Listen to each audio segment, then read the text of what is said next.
ప్రపంచ దేశాల దృష్టి జాబిల్లిపైకి మారింది. చందమామపై ఆధిపత్యం కోసం దేశాల మధ్య పోటీ మొదలైంది. చందమామపై ఉన్న అపార ఖనిజ నిక్షేపాలు, నీటి జాడలను సొంతం చేసుకోవడంతో పాటు భవిష్యత్తులో వాణిజ్య స్థాయిలో పర్యాటక అభివృద్ధి నుంచి ఆవాసాల ఏర్పాటులోనూ పాగా వేయాలని తహతహలాడుతున్నాయి.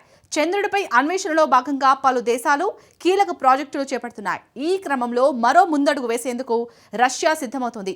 జాబిల్లిపై వచ్చే 10 ఏళ్లలో విద్యుత్ కేంద్రం నిర్మించేందుకు ప్రణాళికలు సిద్ధం చేస్తుంది. ఈ దిశగా ఏ దేశాలు ఎలాంటి ప్రయత్నాలు సాగిస్తున్నాయో తెలుసుకోవాలంటే లెట్స్ వాచ్ ది స్టోరీ.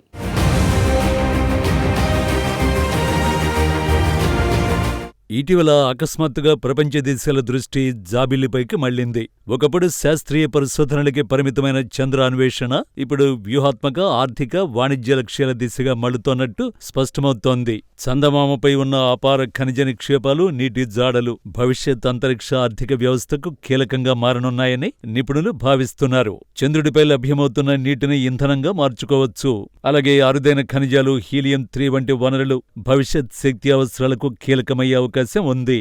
ఈ నేపథ్యంలో భవిష్యత్తులో వాణిజ్య స్థాయిలో అంతరిక్ష పర్యాటకం, పరిశోధన కేంద్రాలు, శాశ్వత ఆవాసాల ఏర్పాటు లక్ష్యంగా దేశాలు ముందడుగు వేస్తున్నాయి. చంద్ర ఉపరితలంపై ముందుగా పాగా వేయడమే వచ్చే దశాబ్దాల్లో వ్యూహాత్మక ఆధిపత్యానికి కీలకంగా మారుతుందన్న అంచనాలు పెరుగుతున్నాయి.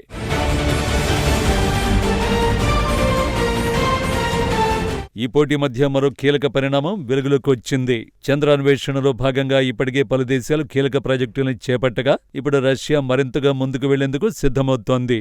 వచ్చే 10 ఏళ్లలో చంద్రుడిపై విద్యుత్ కేంద్రాన్ని నిర్మించేందుకు ప్రణాళికలు సిద్ధం చేస్తున్నట్టు అంతర్జాతీయ అంతరిక్ష వర్గాల్లో చర్చ జరుగుతోంది. ఇది అమలైతే చంద్రుడిపై దీర్ఘకాలిక మానవ ఉనికికి కీలక మౌలిక సదుపాయంగా మారే అవకాశం ఉంది. అయితే ఇక్కడే కొత్త ప్రశ్నలు మొదలవుతున్నాయి.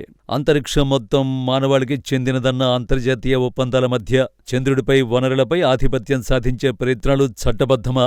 వనరుల వినియోగం భవిష్యత్తులో వివాదాలకు దారితీస్తుందా?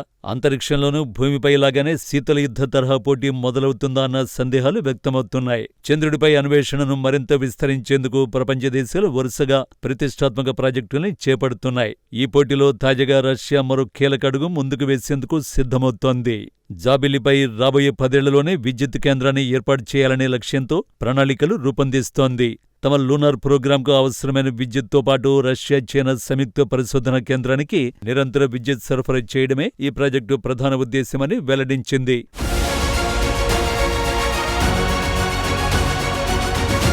రష్యా ప్రభుత్వ ఆధ్వర్యంలోని అంతరిక్ష పరిశోధన సంస్థ రాస్కాస్మస్ అధికారికంగా ఈ విషయాన్ని ప్రకటించింది. చంద్రుడిపై 2036 నాటికి విద్యుత్ ప్లాంటును ఏర్పాటు చేయాలనే లక్ష్యంతో ప్రణాళికను రూపొందించినట్టు తెలిపింది.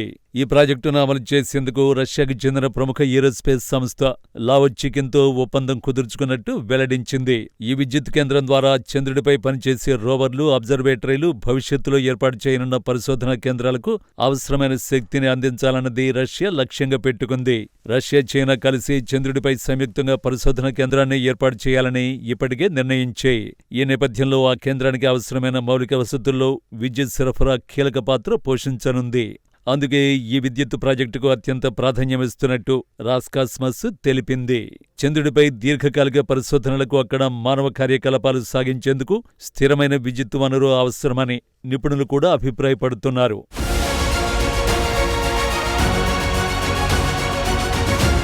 అంతరిక్ష పరిశోధనలో ఒకప్పుడు అగ్రగామిగా నిలిచిన రష్యాకు గొప్ప చరిత్ర ఉంది.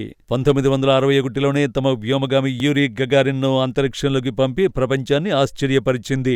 ఆ ఘనతతో అంతరిక్ష రంగంలో రష్యా పేరు చెరగని ముద్ర వేసింది. అయితే గత కొన్ని దశాబ్దాలుగా అమెరికా, చైనా వంటి దేశాలతో పోలిస్తే రష్యా కాస్త వెనుకబడినట్టు కనిపిస్తోంది. ఇటీవల చేపట్టిన కొన్ని ప్రతిష్టాత్మక ప్రయోగాలు కూడా ఆశించిన ఫలితాలు ఇవ్వలేకపోయాయి. 2023 ఆగస్టులో రష్యా ప్రతిష్టాత్మకంగా చేపట్టిన లూనా 25 మిషన్ చంద్రుడిపై సాఫ్ట్ ల్యాండింగ్ కు ముందే విఫలమైంది. ఈ ఘటన రష్యా అంతరిక్ష ప్రోగ్రాంపై విమర్శలకు దారితీసింది. అయినప్పటికీ చంద్రుడిపై తమ ఉనికిని బలపరిచేందుకు రష్యా కొత్త వ్యూహాలతో ముందుకు సాగుతోంది. చందమామపై ఆధిపత్యం కోసం జరుగుతున్న పోటీలో అందరికన్నా చైనా ముందుంది. చాంగ్ 3-4-5 మిషన్లతో చంద్రుని ఉపరితలంపై కబ్జా పెడుతోంది. ఈ దశాబ్దం చివరికల్లా చంద్రునిపై అడుగు మోపాలని చైనీయులు తహతహలాడుతున్నారు. 2030 నాటికి చైనా వ్యోమగాములు జాబిల్లిపై అడుగుపెట్టడం తథ్యమని చైనా ఢంకా బజాయించి చెబుతోంది. వ్యోమగాములు చంద్రునిపై దిగడానికి ఉపయోగించే పరికరాల తయారీలో ఎంతో ముందంజ సాధించామని ఆయన చెప్పారు. వ్యోమగాములను తీసుకువెళ్లే అత్యాధునిక రాకెట్ను, అంతరిక్ష నౌకను చైనా సిద్ధం చేసుకుంటోంది. కొత్త తరం రాకెట్ తొలి ప్రయోగం 2027లో నిర్వహించాలని, 2030 నాటికి వ్యోమగాములను చంద్రునిపైకి పంపాలని ప్రణాళికలు సిద్ధం చేసుకుంది. చైనా కన్నా ముందే చంద్రునిపై ఆధిపత్యాన్ని నెలకొల్పాలని అమెరికా ఓవిళ్లూరుతోంది. చంద్రుడిపై ఇప్పటికే నాసా దృష్టి పెట్టింది. దీంతో 50 ఏళ్ల తర్వాత మళ్లీ చంద్రునిపై అడుగుపెట్టేందుకు నాసా కృతకృత్యమైంది. ఆర్టిమిస్ పేరిట ఓ సుదీర్ఘ కార్యక్రమాన్ని రూపొందించింది. ఇందులో భాగంగా ఇప్పటికే నాసాకి చెందిన ఓరియాన్ అంతరిక్ష నౌక చంద్రుని చుట్టూ తిరిగి భూమి మీదకు చేరింది.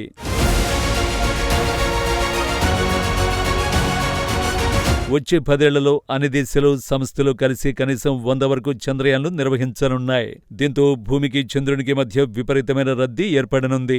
భూమి చంద్రుడి మధ్య భాగాన్ని సిస్ లూనార్ అని పిలుస్తారు. వ్యోమగాములను పంపడం, చంద్రుడిపై స్పేస్ స్టేషన్ నిర్మించడం, రోబోలతో కాలనీ నిర్మించడం వంటి అనేక కార్యక్రమాల కారణంగా సిస్ లూనార్ మొత్తం రాకెట్లు, శాటిలైట్లు, అంతరిక్ష నౌకల ప్రయోగాలతో బిజీగా మారనుంది. సిస్ లూనార్ స్పేస్లోని కొన్ని కక్ష్యలకు ఉన్న ప్రయోజనాల దృష్ట్యా వాటిని ఆక్రమించడానికి కూడా విపరీతమైన పోటీ ఏర్పడనుంది. సాంకేతిక అభివృద్ధి కారణంగా అంతరిక్ష ప్రయోగాల ఖర్చు గణనీయంగా తగ్గిపోయింది. భౌగోళిక, రాజకీయ, వాణిజ్య ప్రయోజనాల దృష్ట్యా వివిధ దేశాలు, సంస్థల మధ్య పోటీ పెరిగిపోయి త్వరలో స్పేస్ జామ్కు కారణం కాబోతోంది. దీన్ని దృష్టిలో పెట్టుకుని అమెరికా ప్రభుత్వం ఇటీవల సిస్ లూనార్ స్పేస్ ని అందరూ శాంతియుతంగా, బాధ్యతాయుత, సుస్థిర ప్రయోజనాలను దృష్టిలో ఉంచుకుని ఉపయోగించుకోవాలని కోరింది. మరోవైపు అమెరికా, చైనా మాత్రమే కాకుండా ప్రైవేటు రంగం కూడా అంతరిక్ష పరిశోధనల్లో దూసుకువెళుతోంది. ఎలాన్ మస్క్ నేతృత్వంలోని స్పేస్ ఎక్స్ వరుస విజయాలతో ప్రపంచ దేశాలకు గట్టి పోటీని ఇస్తోంది.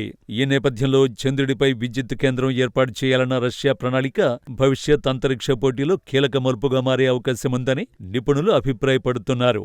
అంతరిక్షాన్ని ఎవరి స్వప్రయోజనాలకు వాడుకోకుండా మానవాళి మనుగడకు ఉపయోగించుకోవాలనే ఒప్పందంపై 1967లో 110 దేశాలు సంతకాలు చేశాయి. అలాగే అంతరిక్షాన్ని శాంతియుతంగా, పారదర్శకంగా ఉపయోగించుకోవడం కోసం అమెరికా, మరికొన్ని దేశాలు అనేక ఒప్పందాలు చేసుకున్నాయి. కానీ ఇప్పుడు చంద్రుడి విషయంలో మాత్రం అనేక దేశాలు తమ భౌగోళిక, రాజకీయ, వాణిజ్య ప్రయోజనాల కోసం వాడుకునేందుకు వ్యూహాలు పన్నుతున్నాయి. విజ్ఞాన అభివృద్ధి పేరిట మొదలైన చంద్రాన్వేషణ ఇప్పుడు జియోపాలిటిక్స్ రంగును పులుముకుంటోంది. రాబోయే దశాబ్దాల్లో జాబిల్లి కేవలం భూమి సహజ ఉపగ్రహంగా కాకుండా ప్రపంచ శక్తి సమీకరణాల్లో కీలక కేంద్రంగా మారుతుందా అన్నది కాలమే నిర్ణయించనుంది.